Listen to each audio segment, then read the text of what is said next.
Hello, welcome back to my channel. তো অনেক দিন পরেই ভিডিওতে আসছি। জীবনের মানে মাঝখানে কয়েকটা খারাপ দিন কাটিয়ে ওঠার পরে আজকে ব্লগ দিচ্ছি। মাঝখানে যা কিছু হয়েছে সবই শেষ হয়ে গেছে। আমি হয়তো পরেই কথাটা বলবো, কি শেষ হয়েছে, কেন শেষ হয়েছে জানি না। তো মাঝখানে কটার সময় পেরিয়ে আমি আবার নতুন করে উঠে ব্লগ বানাচ্ছি। তো হঠাৎ করে, কোনো ঠিক ছিল না আগে থেকে, হঠাৎ করে কাল বিকেলে ঠিক হলো আমরা তারাপীঠ যাব। তারাপীঠ অনেক দিন যায়নি, সে 2018-19 সালে তারাপীঠ গেছিলাম। এখন 2024, অনেক বছর পরে একটু নতুন করে তারাপীঠ বেড়াতে যাব। তো আমি যাচ্ছি, আমি, মা, বাপি যাচ্ছে না, দাদা, বৌদি, ভাইজি, আরেক ভাইজি, তারপর সবাই মিলে আজকে একটু তারাপীঠ বেড়াতে যাব। তারাপীঠে গিয়েই আপনাদের সাথে কথা হবে, যদি মাঝ রাস্তায় ভিডিও করার সুযোগ পাই তো করবো। এখন বাজে ভোর 4টে। ভোর ভোর ঘুম থেকে উঠে পড়েছি, দেখছেন একদম সদ্য ভোরের আলো ফুটেছে আর আমরা ঘুম থেকে উঠে পড়েছি। এখন 5টা বাজে, ভোর 5টা বাজে। তো আমরা এখন রেডি হয়ে গেছি সবাই। উঠেছি 4টের সময়, ভোর 4টে না 4:30 সময় ঘুম থেকে উঠেছি আমরা।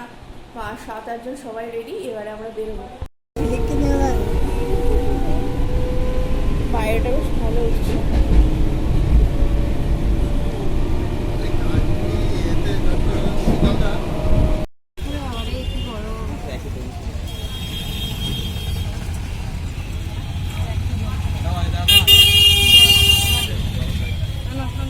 দশটা কুড়ি।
তারাপীঠে পুজো দিয়ে আসতে মানে এত 3:30-4টে বেজে গেল, এত বেলা হয়ে গেছে, ওই জন্য আর ভাত খেলাম না। দোকান থেকে গরম গরম কি বলে ওগুলোকে, ডালপুরি আর ডাল পুরি আর তরকারি কিনে খেলাম। দেখতে পাচ্ছেন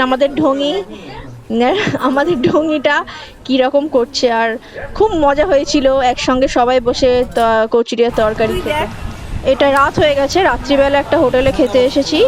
আমরা নিয়েছিলাম এগ চাউমিন, পুজো দেওয়া হয়ে গেছিলো ওই জন্য একটু ননভেজ খেয়েছি, কিন্তু চিকেনটা খেতে চাইছিল না কেউ, ওই জন্য আমরা এগ চাউমিন অর্ডার করেছি। আরেকজন রুটি আর চানা মশলা অর্ডার করেছিল, ওই দিয়েই সবার হয়ে গেছে। আর আমার দাদা খেয়েছিল পুরো ভাত ডাল তরকারি খেয়েছে। আমরা চলে গেলাম বাড়ি, পুজো দেওয়া হয়ে গেছে, মজা হই হুল্লোড় সব শেষ। ছোটোর ওপর ভিডিওটা করলাম। এই যে আমরা এখন রামপুরহাট থেকে উঠলাম, রামপুরহাট থেকে যাব বর্ধমান থেকে যে যার নিজের বাড়ি।